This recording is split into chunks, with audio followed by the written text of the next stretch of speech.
Students, physics with electronic पाठशाला में आपका स्वागत है। आज के इस लेक्चर में हम टेंसर तथा उससे रिलेटेड एक क्वेश्चंस डिस्कस करेंगे। देखिए, टेंसर की डिफिनीशन तो मैंने बता दी थी, उसके बाद मैंने उसका मैथमेटिकल डिफिनीशन बताया था, फिर उसके बाद मैंने बताया था कि उस पे आज जो हम एक थ्योरम प्रूव करेंगे जो कि टेंसर और उससे रिलेटेड है। ठीक है, जो फिर मैंने बताया था कॉन्ट्रावेरिएंट वेक्टर्स। कॉन्ट्रावेरिएंट वेक्टर्स के बारे में आप जानते होंगे, कल बताया था कि क्या होते हैं कॉन्ट्रावेरिएंट वेक्टर्स। अगर वीडियो नहीं देखी हो तो पहले उसको देख लीजिए, क्योंकि ये जो थ्योरम है वो उसी पे बेस्ड है। तो पहले अगर आप उसको नहीं देखे हैं तो पहले देख लीजिए, उसके बाद तब इस लेक्चर पे आइए। तो चलिए हम अपना लेक्चर शुरू करते हैं। तो देखिए, जो हमने कॉन्ट्रावेरिएंट वेक्टर कल पढ़ाया था उसी पे एक थ्योरम है। ये थ्योरम इंपॉर्टेंट है, तो आपके एग्जाम में आता भी है, आप इसको इंपॉर्टेंट लिख लीजिएगा। तो आइए थ्योरम का स्टेटमेंट देखते हैं। Prove that the transformation of equation of component of contravariant vector possess a group property और ट्रांजिटिव प्रॉपर्टी। देखिए, ग्रुप प्रॉपर्टी नहीं तो ग्रुप में पढ़े थे, ग्रुप थ्योरी वाली। ग्रुप प्रॉपर्टी का मतलब ये है कि ट्रांजिटिव प्रॉपर्टी। ट्रांजिटिव आप जानते होंगे, जैसे ट्रांजिटिव होता है, आपने पढ़ा होगा इक्विवेलेंस रिलेशन। इक्विवेलेंस रिलेशन में बताया था जैसे रिफ्लेक्सिव सिमेट्रिक ट्रांजिटिव एक ट्रांजिटिव प्रॉपर्टी होती है। क्या होती है ट्रांजिटिव प्रॉपर्टी? जैसे आपने पढ़ा होगा कि अगर ए बी सी तीन कंडीशन, तीन आपको दिए नंबर हैं, तो अगर आपको ट्रांजिटिव प्रॉपर्टी दिखानी तो क्या करते हैं कि ए अगर इंप्लाई कर रहा है बी को और बी अगर इंप्लाई कर रहा है सी को, तो आपको दिखाना होता है कि ए इंप्लाई कर रहा है सी को, आपको यही दिखाना होता है। तो कुछ इसी तरह का हम इसमें यूज करेंगे, बट मतलब चीजें यही यूज होंगी, मतलब हम ए इंप्लाई सी ही दिखाएंगे, बट यहाँ पे टेंसर का प्रूफ है तो हम उसके हिसाब से दिखाएंगे। अब मतलब सेट के हिसाब से नहीं दिखाएंगे, बट चीज वही होगी जो वहां पे होती थी कि ए इंप्लाई बी, बी इंप्लाई सी, देन ए इंप्लाई सी, वही चीज यहाँ पे दिखाएंगे। तो आइए अब देखते हैं, प्रूफ देखते हैं इसका। देखिए, late ui and ui bar are component of contravariant vector।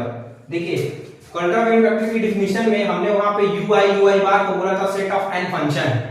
तो वही सेट ऑफ फंक्शन को मैंने कंसीडर किया सबसे पहले, क्योंकि कॉन्ट्रावेरिएंट वेक्टर का ही ट्रांसफॉर्मेशन दिखाना है ना, तो हम कॉन्ट्रावेरिएंट वेक्टर ही लेंगे। तो हमने दो कॉन्ट्रावेरिएंट वेक्टर्स लिया, एक लिया ui, दूसरा लिया ui बार।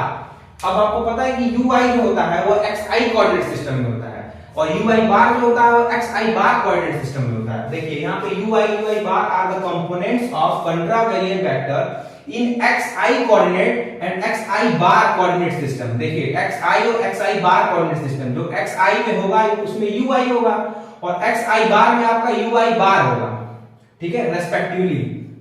तो हमने दो कंपोनेंट ऑफ कॉन्ट्रावेरिएंट वेक्टर को लिया, अब हम उन दोनों में ट्रांसफॉर्मेशन दिखाएंगे। Then we have a transformation ui bar equal to del xi bar upon del xj into uj।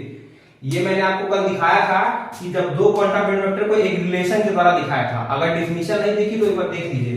तो उस रिलेशन से आपको यही मिला था ना कि ui बार को हमने ui bar equal to del xi bar upon del xj into uj। ठीक है, देखिए कॉन्ट्रावेरिएंट वेक्टर में जो इंडिसेस होती हैं i j के, उसको देखिए हम सब सुपरस्क्रिप्ट में लिखते हैं। अभी जब कोवेरिएंट वेक्टर की डिफिनीशन बताएंगे तो उसी तरह ये भी एकदम सेम उसी तरह होगा, बट वहां पे जो इंडिसेस चलती है वो नीचे मतलब सब स्क्रिप्ट में चलती हैं। तो इस चीज को नोटिस करते रहिएगा। अब आते हैं अपने, अब देखिए, तो ये इक्वेशन 1, इसको हमने इक्वेशन 1 नाम दे दिया। अब इस इक्वेशन 1 को क्या कहते हैं? Equation 1 represent the transformation equation of component of contravariant vector from xi coordinate system to xi bar coordinate system। ये मैंने डिफिनीशन में ही बताया था कि ये जो रिलेशन क्या बता रहा है कि हम ट्रांसफॉर्मेशन कर रहे हैं ui वेक्टर का xi कोऑर्डिनेट सिस्टम से xi बार में। ये लिखा ना कि represent transformation of equation of component of contravariant vector from xi coordinate system to xi bar coordinate system. यहां तक तो मैंने सिर्फ कॉन्ट्रावेरिएंट वेक्टर की डिफिनीशन लिखी है। यहां तक तो मैंने सिर्फ कॉन्ट्रावेरिएंट वेक्टर का अगर डिफिनीशन आपने देखा होगा तो उसमें यही तो उठा के लिख दिया यहाँ पे सीधे, कुछ नया तो इसमें कुछ किए ही नहीं है। अब इसके बाद जो भी करेंगे कुछ नया करेंगे, क्योंकि हमें इसी को दिखाना है, इस ट्रांसफॉर्मेशन को ही दिखाना है कि वो ट्रांजिटिव प्रॉपर्टी रखती है। तो आइए देखते हैं कैसे ट्रांजिटिव प्रॉपर्टी होगी। अब हमने क्या किया, इस इक्वेशन 1 में del x upon del x bar i से मल्टीप्लाई कर दिया। इस इक्वेशन 1 में del x upon del x bar i से मल्टीप्लाई कर दिया। तो आइए देखते हैं क्या मिलता है। जब आप इस डेल एक्स के upon del x bar I से मल्टीप्लाई करेंगे तो देखिए मल्टीप्लाई करेंगे तो लेफ्ट हैंड साइड में मल्टीप्लाई होगा, राइट हैंड साइड में मल्टीप्लाई होगा। तो जब देखिए u bar I into del x के अपॉन डेल एक्स आई, देखिए मल्टीप्लाई हो गया, बार लगा लीजिएगा, ठीक है। डेल एक्स के upon del x bar I into del x bar I upon del X J into u से, देखिए ये इतना क्वांटिटी तो यही है जो लिखा हुआ है, और इससे आपने मल्टीप्लाई किया इस वाले टर्म से, तो ये यहां पे मल्टीप्लाई होगा, तो एक ब्रैकेट में ये हो गया, दूसरे ब्रैकेट में ये हो गया, ठीक है। तो यहां तो ठीक है u bar I into del x के अपॉन वही चीज लिखिए, इसको इधर लिख दिया है, ठीक है। अब यहां देखिए क्या है, मैंने एक आपको रिमार्क लिखवाया था, अगर लेक्चर 2 या लेक्चर 3 में आपको मिलेगा, एक मैंने रिमार्क लिखवाया था। उस रिमार्क में आप देखिएगा मैंने लिखवाया था कि जब डेल एक्स के जब ये वाला नीचे वाला इंडिसेस और ये इंडिसेस दोनों सेम होती हैं तो इसकी सीधे वैल्यू क्या हो जाती है, इसके साथ इसको लिख देते हैं, ये गायब हो जाता है। ये मैंने रिमार्क में लिखवाया है डायरेक्ट फॉर्मूला इसका कि डेल एक्स के अपॉन डेल एक्स बार आई, मतलब आई या कोई भी इंडिसेस है, इंडिसेस नहीं मतलब है, अगर ये इंडिसेस और ये इंडिसेस दोनों सेम है तो ये इंडिसेस हट जाएगा, सीधे डेल एक्स के अपॉन डेल एक्स जे आ जाएगा, ठीक है। तो ये यहां पे सीधा आएगा डेल एक्स के अपॉन डेल एक्स जे, मतलब ये जो कॉमन इंडिसेस है वो हट जाएगा, सीधे फॉर्मूला होता है। रिमार्क को देख लीजिएगा, मैंने थर्ड लेक्चर में साथ लिखवाया है, ठीक है। तो ये डेल एक्स के upon del X J into U से, ठीक है। अब आपको पता है कि मैंने इसका भी फॉर्मूला बताया था कि डेल एक्स के अपॉन डेल एक्स जे जो होता है वो कर्नौकर डेल्टा के जे के इक्वल होता है। के और जे इंडेक्स है वो के उसके ऊपर वाले सुपर स्क्रिप्ट में आ जाएगा और सब स्क्रिप्ट में जे आ जाएगा। ये सीधे ये जो क्वांटिटी है ये सीधे कर्नौकर डेल्टा के जे में चेंज हो जाएगा।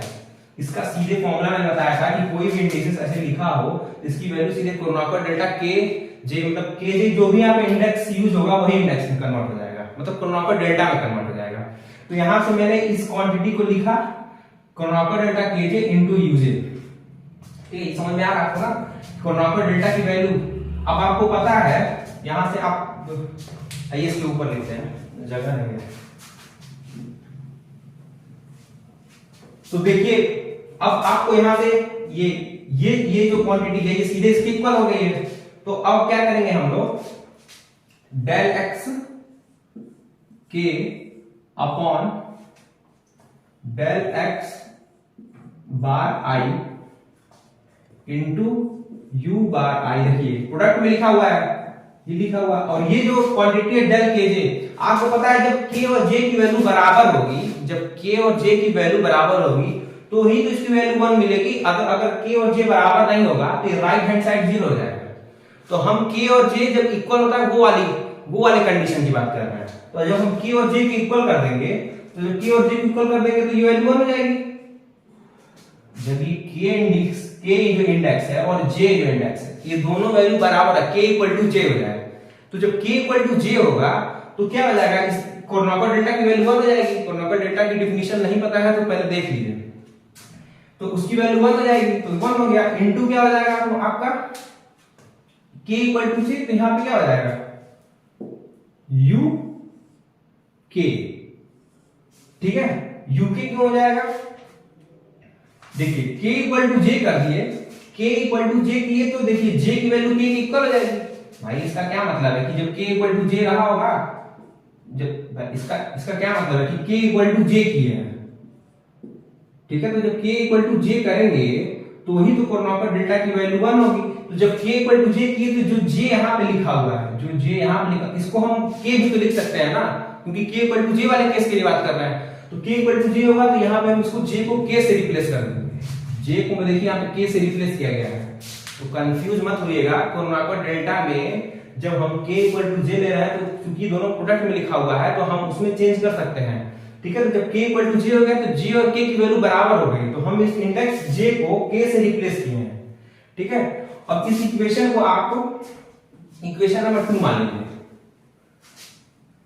ठीक है। इस इक्वेशन को आप इक्वेशन नंबर 2 मान लीजिएगा, ठीक है। इसके बाद इसको लिखिएगा, ठीक है।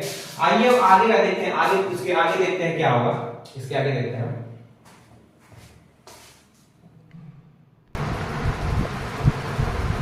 तो आइए अब आगे देखते हैं, इक्वेशन 2 के बाद से देखते हैं क्या होता है। देखिए इक्वेशन 2 आपने बना लिया था यहां पर। अब इक्वेशन 2 क्या बता रहा है, ये देखिए equation to represent transformation equation of component from x bar I coordinate system to xi coordinate system. x bar I coordinate system से xi कोऑर्डिनेट सिस्टम में ट्रांसफॉर्मेशन बता रहा है। ठीक है, यहाँ पे देखिए इक्वेशन 2 जो है वो देखिए इक्वेशन 1 में आप देखे थे वो क्या बता रहा था कि xi कोऑर्डिनेट सिस्टम से x bar I coordinate system में बता रहा था। बट यहाँ पर आप ध्यान दीजिए ये यहाँ पे क्या हो रहा है कि x बार I से xi उल्टा हो रहा है। उल्टा हो रहा है नहीं, देखिए यहाँ पे इक्वेशन देखिए, यहाँ पे इक्वेशन 1 में देखिए यहाँ पे बार लगा हुआ है, इक्वेशन 2 पे यहाँ बार लगा, यहाँ पे बार लगा हुआ। देखिए इक्वेशन और इक्वेशन 2 को ध्यान से देखिए। ठीक है, जब ये बता रहा था कि xi से x बार I में हो रहा है और जब इसका ये उल्टा लिखा हुआ है तो इंडिसेस चेंज है, इंडिसेस चेंज हो सकती है। बट देखिए बार वाला कंपोनेंट किधर है, बार वाला इधर है।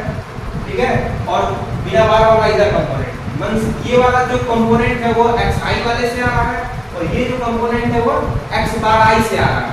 बट यहाँ पे देखिए यहाँ पे xi वाला यहाँ आ रहा था, मतलब राइट हैंड साइड आ रहा था, जो पार्शियल डेरिवेटिव लिखा हुआ उसके साथ लिखा हुआ था और x बार y वाला इधर आ रहा था।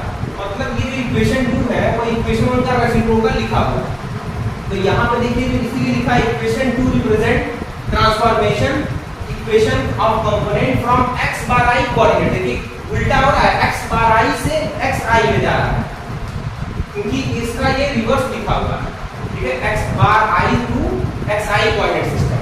ठीक है, अब अगर इक्वेशन 1 और इक्वेशन 2 को कंपेयर किया जाए, comparing equation 1 and 2 set of transformation reciprocal to each other, एक दूसरे का क्या है रेसिप्रोकल है। ठीक है, यही तो मैंने बताया कि ये दोनों, क्योंकि यहाँ पर देखिए बारिंग यहाँ पे हुई है और इस केस में बारिंग यहाँ नहीं है, इससे आप कंपेयर करते हैं ये uk ui होना चाहिए ना, पर देखिए बारिंग नहीं है। इसका मतलब कि xi कोऑर्डिनेट से x बार I में इसमें हो रहा था और यहाँ पे x बार I से xi में हो रहा है। ठीक है, आगे देखते हैं, यहाँ तक इक्वेशन 2 बना लीजिए। इक्वेशन 2 है क्या उसके बारे में बता दिया गया। अब हम एक नया कंपोनेंट चूज करेंगे u डबल बार I। देखिए u डबल बार I हमने एक नया कंपोनेंट चूज किया। देखिए हमें दिखाना क्या है, ट्रांजिटिव प्रॉपर्टी दिखानी है। ट्रांजिटिव प्रॉपर्टी दिखाने के लिए a implies b, b implies c, then a implies c, ये वाली चीज दिखानी है। इसलिए हम ये सपोज कर रहे हैं। अभी आपको जब मैं वो बताऊंगा तो आपको समझ में आएगा क्यों ऐसा किया गया है। ठीक है, तो देखिए सबसे पहले u double bar I are components of same, हमने u डबल बार I एक कंट्रावेरिएंट वेक्टर लिया x double bar I coordinate system में, क्योंकि आपने ui लिया था xi कोऑर्डिनेट सिस्टम में q और x बार I को लिया था आपने, मतलब u बार I को लिया था x bar I coordinate system में। तो xi और x बार I में तो आपने कंपोनेंट ले लिया है। अब आप आगे लीजिए, अब आगे क्या लेंगे, अब कंपोनेंट कुछ अलग लेना पड़ेगा ना आपको। तो हमने चूज किया u डबल बार I इस बार, तो u double bar I x double bar I coordinate system में होगा। ये जो कंट्रावेरिएंट वेक्टर है ये component of same contravariant vector in x double bar I coordinate system, x double bar I coordinate system में ये होगा। ठीक है, अब आइए इसके करस्पॉन्डिंग हम वो रिलेशन लिखते हैं, उसके करस्पॉन्डिंग हम रिलेशन लिखते हैं। तो कैसे रिलेशन होगा, u double bar I equal to del x double bar j, del x double bar j upon del x bar j into u bar j। अब रिलेशन ध्यान से देखिए, अब जैसे इक्वेशन 1 देखिए, इक्वेशन 1 में जब बारिंग ui पे बारिंग है तो देखिए पावर पे भी बारिंग है, del x पे बार है, तो यहाँ पे ध्यान दीजिए डबल बारिंग है तो x पे डबल बार। देखिए उसी तरह ये भी रिलेशन लिखा गया है, बस डबल बार से आ रहा है, xi डबल बार कोऑर्डिनेट से आ रहा है, ये मैटर कर रहा है। देखिए u double bar I ui बार था तो यहाँ पे सिंगल बार था, यहाँ पे डबल बार है, देखिए यहाँ पे डबल बार है। बाकी अब देखिए ये जो हो रहा था ये xi कोऑर्डिनेट से xi बार हो रहा था, बट यहाँ पे देखिए ये कहां से हो रहा है, ये xi डबल बार से xi बार में हो रहा है। तो ध्यान रखिएगा कि u double bar I equal to del x double bar j upon del x bar j। देखिए यहाँ पे नहीं है बार, बिकॉज़ ये xi कोऑर्डिनेट सिस्टम था और यहाँ पे क्या है, ये xi बार नहीं लिया गया। जब xi बार कोऑर्डिनेट सिस्टम में लेंगे तो यहाँ पे बार ही हो जाएगा और ये भी बार ही है। इस रिलेशन से क्या आपको पता चल रहा है, ये जो रिलेशन है, ये रिलेशन से आपको क्या पता चल रहा है, ये रिलेशन ये बता रहा है कि ये जो ट्रांसफॉर्मेशन हम रिप्रेजेंट किए हैं, ये जो ट्रांसफॉर्मेशन हमने रिप्रेजेंट किया है, ये जो ट्रांसफॉर्मेशन है वो x, देखिए x bar I coordinate system से xi डबल बार में, equation will represent transformation equation of same contravariant vector from xi bar to xi double bar coordinate system। क्योंकि देखिए ये वेक्टर जो आ रहे हैं xi डबल बार से आ रहे हैं, ठीक है। ये जो आपने लिखा हुआ है वो xi डबल बार से xi में लिखा हुआ है, ठीक है। तो ये इक्वेशन 1 माना, इसको इक्वेशन 2 लिया, इसको इक्वेशन 3 लिया। अब देखिए आपने तीन इक्वेशन बना लिया। अब यहाँ पे देखिए लिखा गया है equation 1 can also be written as, equation 1 को जो आपने कोई पहला इक्वेशन था इक्वेशन 1 को हम कुछ इस तरह भी लिख सकते हैं। ये बता रहा है कि कैसे। तो यहाँ पे क्या किया गया u bar j equal to del x bar j upon del x के u के। देखिए जैसे इक्वेशन 1 लिखा हुआ है उसी तरह तो ये भी लिखा हुआ है, बस किया क्या गया यहाँ पे ये i था, इन्होंने क्या किया i को j से रिप्लेस किया गया।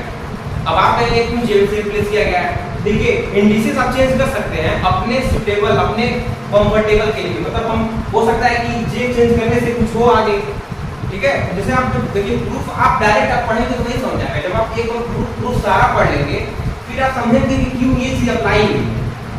अभी आप सोच रहे क्यों यही लगा दिया गया है, आपके मन में कई क्वेश्चन आएंगे, पर जैसे आपको अभी कंप्लीट होगा तो सब कुछ दिखेगा कि क्यों ऐसा किया गया। तो थोड़ा सा मतलब कि देखिए क्या हो रहा है। आप ले लिया u bar j equal to del x bar j upon del x के इनटू u के। देखिए यहां से जब यहां देखिए i वाले इंडेक्स को यहां से j से रिप्लेस किया गया है और j वाले इंडेक्स को k से रिप्लेस कर दिया गया है। बाकी तो सब सेम है, इंडेक्स सिर्फ चेंज हुआ है ना। i को j से रिप्लेस किया गया है और j को k से रिप्लेस किया गया है। तो हम एक इंडेक्स को दूसरे इंडेक्स से रिप्लेस कर सकते हैं, ठीक है। देखिए आप किया गया है, देखिए किया इसलिए गया है क्योंकि हो सकता है उसका यूज हो आगे, इसीलिए तो किया गया।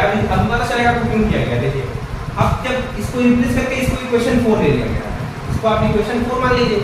अब देखिए अब इस यूजिंग 4 इन थर्ड, ये जो इक्वेशन 4 है इस 4 का हम यूज करेंगे इक्वेशन थर्ड में, ठीक है। आइए यूज करके देखते हैं। अब देखिए u डबल बार आई था आपके पास, u डबल बार आई था, u डबल बार आई लिखा हुआ है यहाँ पे, del x बार j ये जो भी है यहाँ तक लिखा हुआ है। अब देखिए u बार j की आपको वैल्यू चाहिए, u बार j की आपको वैल्यू चाहिए थी, तो u बार j कैसे मिलता? अब यहाँ पे इक्वेशन i के फॉर्म में था, इसलिए यहाँ पे बार j में कन्वर्ट किया गया है ताकि हमें u बार j की वैल्यू मिल जाए, फिर हम उसे इसमें सब्स्टिट्यूट कर पाए। पुट करने के लिए किया गया। अब जब इसमें आप सब्स्टिट्यूट करेंगे वैल्यू तो फिर देखिए कंडीशन कैसा बन रहा है। del x बार ये तो जो लिखा हुआ है उसको लिख दिया गया है यहाँ पे del x bar j upon del x के इनटू u के। ये जो टर्म आया है इतना ये यहाँ से आया, ये u बार j की वैल्यू, ये u बार j की वैल्यू उठा के यहाँ रखी है। आप वैल्यू ध्यान से देखिए इसकी जगह रखा गया है। तो जब आप इसको रख देंगे, ठीक है, तो आप ध्यान से देखिए ये वाला index del x bar j ये दोनों सेम है। जब ये दोनों सेम होता है, मैंने बताया था एक रिमार्क लिख पाया है, ये दोनों अगर सेम हो और पार्शियल डेरिवेटिव में लिखे हैं दोनों वैल्यू, तो हम इन दोनों को हटा के सीधे इन दोनों का एक साथ हो जाता है। ये जो del x bar i upon del x j होगा ना, यहाँ पे del x bar i upon del x bar k होगा। एक मिनट देखिए,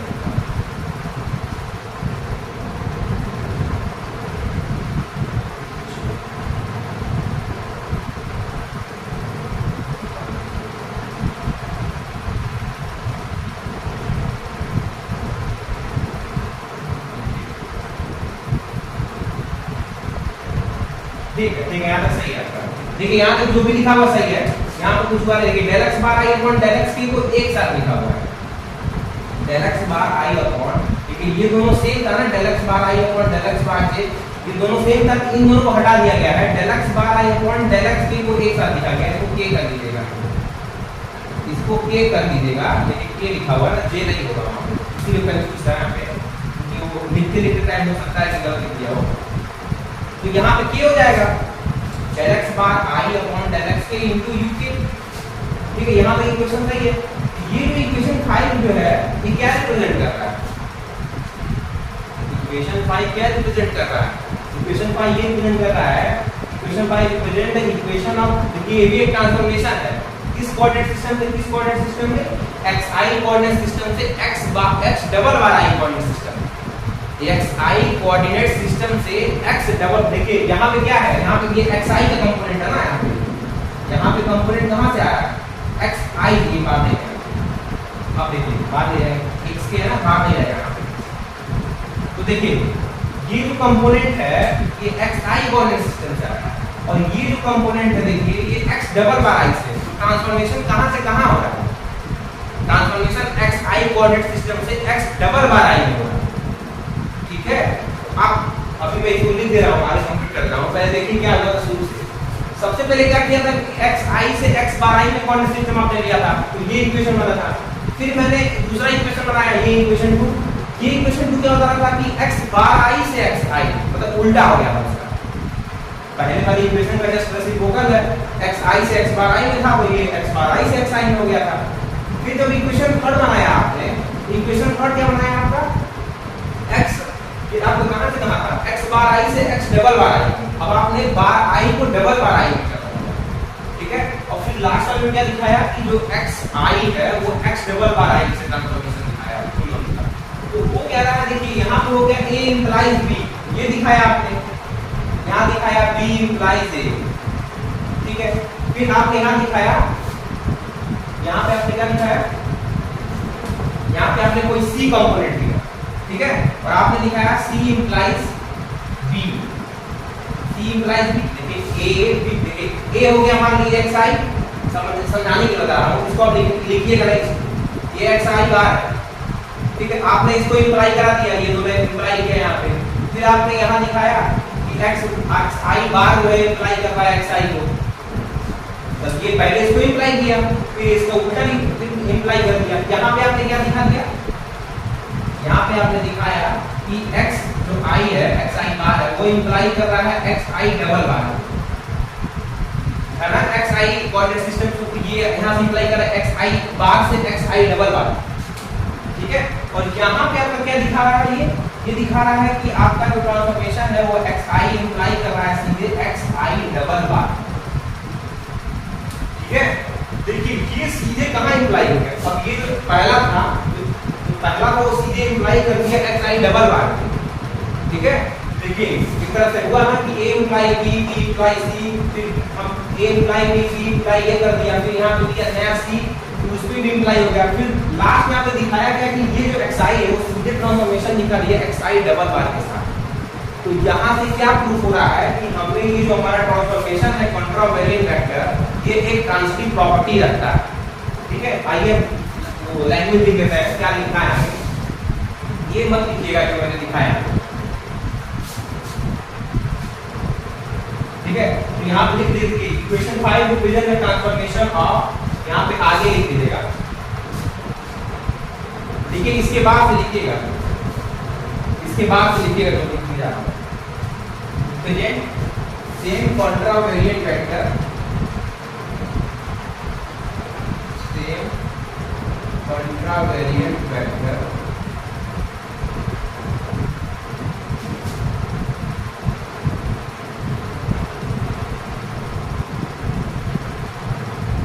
from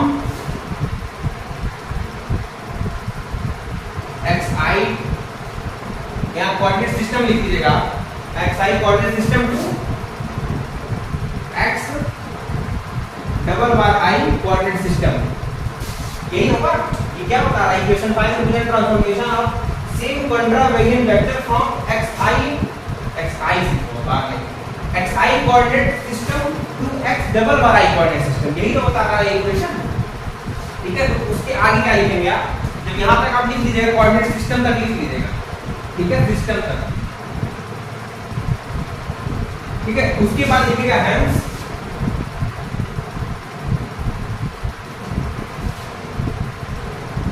this transformation, hence this transformation causes, this transformation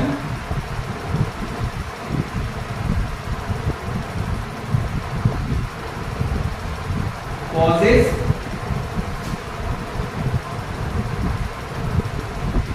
group property,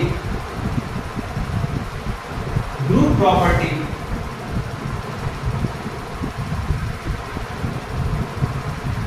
ठीक है। ये आप लास्ट लाइन लिख दीजिएगा, hence this transformation causes group property, या फिर इसको क्या पता है, ट्रांजिटिव प्रॉपर्टी, ट्रांजिटिव जाएगा ट्रांजिटिव प्रॉपर्टी, ठीक है।